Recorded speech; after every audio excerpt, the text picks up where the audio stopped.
안녕하세요. 부동산을 쉽게 다양하게 깊이 있게 분석하는 부동산의 비밀입니다. 제2의 IMF 결국 올 것인가? 우리가 기억해야 할 것이 하나 있습니다. 1997년 IMF가 올 때 바로 그 전날까지도 우리 경제는 튼튼합니다 라고 이야기했었습니다.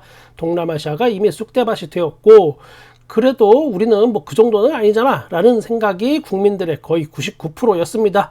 왜 그럴 수밖에 없었나? 그때 우리에게는 유튜브 같은 개인 미디어가 없던 시절입니다. 그냥 9시 뉴스에서 하는 이야기가 100% 맞고 가판대에서 파는 이름 있는 신문들이 쓴 쓰레기 같은 글에도 우리는 그걸 100% 믿고 속아 넘어갔습니다.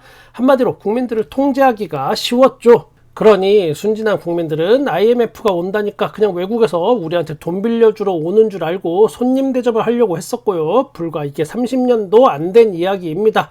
헐, 30년이면 너무 오래전 이야기라고요?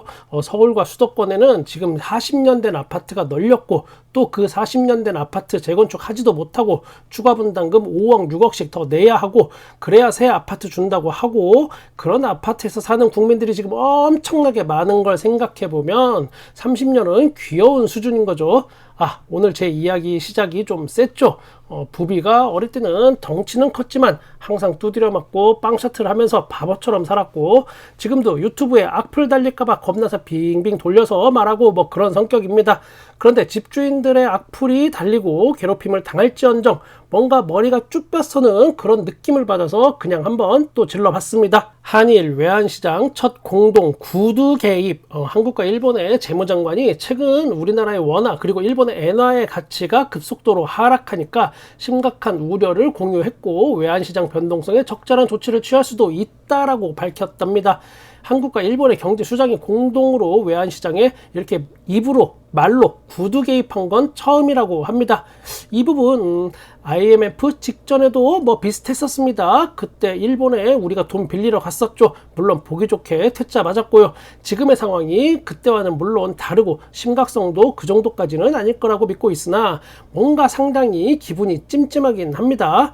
우리나라 원달러 환율이 1,400원을 찍었던 그 시점이 몇 번 있었습니다. 역대 첫 번째는 1997년 IMF 때 한 번 있었는데 이때는 1962.5원까지 환율이 갔었습니다. 그 다음이 2008년 서브프라임 모기지론 사태 그러니까 금융위기 때 또 한 번이 있었습니다. 이때는 1570원까지 갔었네요. 그리고 나서 2022년에 미국이 고금리로 전환하면서 동시에 우리나라의 레고랜드 사태가 빵 하고 터지면서 1439.9원까지 갔었습니다. 딱 이렇게 역대 3번 뿐이었습니다. 딱 3번. 그러니까 원달러 환율 1,400원을 찍은 게 지금 어떤 의미인지 다시 한번 생각해 봐야 합니다. 거기에 지금은 2022년에 1,400원 찍었던 그 시절이랑은 또 다릅니다. 환경이. 결정적으로 작년 우리나라의 경제 성장률이 1.4%밖에 안 됩니다. 다른 주요 경쟁국들은 코로나가 끝나고 그 이후 겪었던 모든 어려움을 딛고 경제 성장률을 끌어올리는데 거의 다 성공을 했었고 유일하게 경쟁국들 중에 실패한 나라는 딱 우리나라하고 중국 요 두 나라밖에 없습니다. 그만큼 지금의 상황이 굉장히 우리가 많이 어려운 상황입니다. 여기에 또 외부 요인도 많이 달라졌습니다. 2022년에는 이 정도까지의 물가 상승률은 아니었습니다. 제가 자주 하던 이야기가 있죠. 우리는 지금 가만히 있어도 점점 가난해지고 있다. 제가 이 이야기를 2022년에도 했었는데 그때보다 지금이 더 암울합니다. 여기에 전쟁도 그때는 러시아, 우크라이나 요 한 건이었는데 지금은 중동발 전쟁도 오늘 내일 합니다. 이제 전쟁이 2건이 되는 거죠. 심각한 전쟁. 여기에 더 절망적인 이야기를 하나 더 보태자면 이 와중에도 누군가는 집값 떨어질까봐 걱정한다는 겁니다. 심지어 그런 사람이 많다. 대한민국에는 대한민국의 미래가 암울할 수밖에 없는 이유가 바로 여기에 있습니다. 만약 전쟁이 끝나고 물가도 안정되고 미국의 긴축재정이 끝나서 기준금리가 내려서 시장에 돈이 풀린다면 그 돈은 다 어디로 갈까? 우리나라는 제가 200% 확신하는데 그 돈 다 부동산으로 몰릴 겁니다. 소비와 연구개발로 이어지지 않고 결국은 부동산에 도로 돈이 꽁꽁 묶여버리게 됩니다. 환율 트라우마에 부총리, 하는 총재까지 나섰다. 급한 불은 껐다. 일단 원달러 환율 1,400원대를 터치했다가 오늘은 1,370원대에서 지금 숨고르기 중입니다. 숨고르기란 말 그대로 그냥 숨을 고르고 있는 중입니다. 다시 환율이 위로 튀어오를지 아니면 안정화로 들어설지 이거는 아무도 장담 못합니다. 사실상 지금 대통령 빼고는 다들 외환 방어에 적극 나서고 있는 상황입니다. 그 효과가 일단은 있어 보이긴 하는데 우리가 구두 개입까지로만 알려져 있습니다. 하지만 일부 언론이나 어떤 현장의 분위기는 구두 개입뿐만 아니고 실제로도 개입한 걸로 보는 시각이 많습니다. 왜냐하면 지금 상황이 말 몇 마디로 해결될 그런 분위기가 절대 아니고 강달러로 갈 요인이 더 크고 많기 때문입니다. 이란과 이스라엘의 전쟁뿐만이 아니고 제롬 파월 미국 연방준비제도 FED 의장이 대놓고 이렇게 이야기했죠. 조만간 금리 인하가 이루어질 가능성은 더 낮아졌다 라고 이렇게 대놓고 말하면서 이제 금리 인하는 뭐 빨라야 4, 4분기라는 인식이 팽배해지고 있습니다. 이런 인터뷰는 살살 돌려 말하고 그 의미를 각 나라, 각 기관, 언론마다 해석하는 게 관례였던 점을 볼 때 이렇게 직접적으로 금리 인하가 이루어질 가능성이 낮아졌다 라고 이야기하는 건 상당히 이례적이라고 보시면 됩니다. 야 부비, 너 잘난 척하지 마. 우리나라는 수출이 있잖아. 지금 수출이 6개월 연속 플러스야, 플러스. 무역수지도 10개월 연속 흑자라고. 돈을 이렇게 잘 버는데 무슨 문제야? 혹시 불황형 흑자라는 거 들어보셨나요? 대부분이 수입이 감소해서 발생한 이 불황형 흑자였습니다. 황금색 똥은 그냥 똥이지 황금이 절대 아닙니다.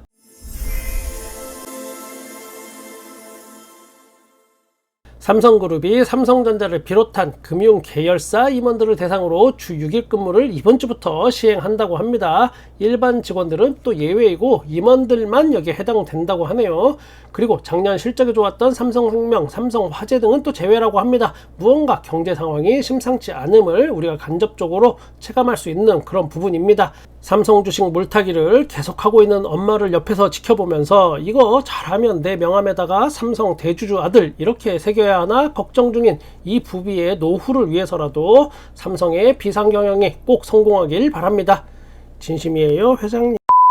세배 먹었다. 뜨거울 때 팔고 나오자. 매물 쏟아지는 이곳. GTX가 막상 개통하니까 그 효과가 눈에 보이잖아요. 분위기 좋을 때 팔겠다는 분들이 늘었죠, 요즘에. 동탄 공인중개사 사무소 관계자 인터뷰였습니다. 신문에 나온 거 뒤에 한마디를 더 덧붙이셨네요. 작년 하반기부터 이 GTX 개통 임박 뉴스가 나오면서 이 매물이 늘어나더니 개통 전후로 더 쌓였습니다. 호가가 너무 올라서 거래는 잘 안 돼요, 지금. 이 인터뷰에 지금의 상황이 고스란히 녹아 있다고 생각합니다. 그러면 또 다른 인터뷰 한번 볼까요? 매물이 쌓여도 호가가 안 떨어지는 거는 급한 분들이 없어서 그래요. 이제는 이걸 뭐 팔고 더 넓은 평형으로 갈아타기 하거나 뭐 상급지로 갈아타려는 그런 분들이 많아요. 요즘 동탄뿐만이 아니고 파주도 GTX 영향으로 거래가 좀 됩니다. 부동산에는 항상 두 가지 부류가 존재합니다. 상투의 집을 판 사람, 그리고 상투의 집을 산 사람. 세월이 변하고 환경이 바뀌어도 일단 무조건 부동산과 주식에는 꼭 존재하는 사람들입니다. 그게 자본주의니까요. 저는 여러분의 선택에 항상 행운이 있길 바라겠습니다. 오늘은 서울시 관악구의 부동산 하락 거래에 대해서 알아보겠습니다. 저는 여기가 상당히 애매한 포지션이라고 보는데 아무튼 산꼭대기에 나홀로 아파트 뭐 이런 거 제외하고 봉천동하고 신림동의 대단지 아파트들의 가격 변화 위주로 보겠습니다. 세대수가 작은 아파트 단지나 입지가 정말 꽝인데 여기 하락률이 요즘에 작거나 오히려 요즘에 신고가가 나오기도 하고 뭐 그럽니다. 그런 이유는 그동안에 거래가 없었거나 아니면 남들 오를 때 하나도 안 올랐었기 때문에 하락률이 상대적으로 적게 보여지는 겁니다. 이런 부분은 뭐 여러분이 각자 잘 판단하셔야 합니다. 봉천동 두산아파트 43평이 최근에 10억 8천만 원에 거래가 됐습니다. 2001세대 규모이고 2000년 아파트입니다. 봉천역 역세권입니다. 그래도 여기는 지난 최고가는 14억 4,500만 원이었으며 최고가 대비해서는 지금 마이너스 3억 8천만 원 하락했고 하락률은 마이너스 26%입니다. 2018년에는 여기가 6억대에 거래가 됐었는데 대략 한 3년 만에 더블 이상 쳤던 그 아파트네요. 요즘은 10억대 수준에서 보합세를 나타냅니다. 벽산 블루밍 1차 아파트가 여기가 24평이 최근에 6억 7,500만원에 거래가 됐습니다. 2,904세대이고 2003년 아파트입니다. 지난 최고가는 이게 9억이었고 최고가 대비해서 현재는 마이너스 2억 3천만원 하락한 거고 하락률은 마이너스 25%입니다. 그 옆에 관악 드림타운 한번 보겠습니다. 33평이 8억 3,300만원에 최근 거래가 됐습니다. 3,544세대 굉장히 큰 규모이고 2003년 아파트입니다. 지난 최고가는 11억 5,500만원이었으며 최고가 대비해서는 지금 3억 2천만원 하락했습니다. 하락률은 마이너스 27%. 이번에는 신림동으로 가봅니다. 관악산 휴먼시아 2단지 35평이 6억 1천만원에 거래가 됐습니다. 2265세대이고 2006년 아파트입니다. 이곳은 입지가 그렇게 좋지는 못합니다. 아무래도 그 점이 가격에 반영이 되어 있겠네요. 지난 최고가는 8억 7천만원이었고 최고가 대비해서 마이너스 2억 6천만원 하락했습니다. 하락률은 마이너스 29%. 관악구 부동산 상황 정리합니다. 이곳은 평균적으로 하락률을 평가하기가 상당히 애매합니다. 그래도 어거지로 정리해 보자면 평균 마이너스 25% 정도 최고가 대비해서 하락한 걸로 나타납니다. 특별히 거래가 많지도 않고 입지가 애매한 그런 곳들이 대부분입니다. 이 동네는 일단 신림동, 봉천동 그 이름에서 이미 낙인이 꽤 강하게 찍혀 있고 그게 작용하기도 하고 실제로도 주변 환경이 우수하지는 못합니다. 이 동네가 최고가 대비해서 하락률이 마이너스 25% 정도뿐이 안 된다고 이렇게 생각하실 수도 있는데 제가 맨 앞부분에 언급한 내용들로 인해서 하락률의 왜곡 현상이 다른 곳보다 조금 심한 편입니다. 여기가. 저는 여러분의 부동산에 끝까지 함께 하겠습니다. 구독과 좋아요 감사합니다. 부동산의 비밀이었습니다.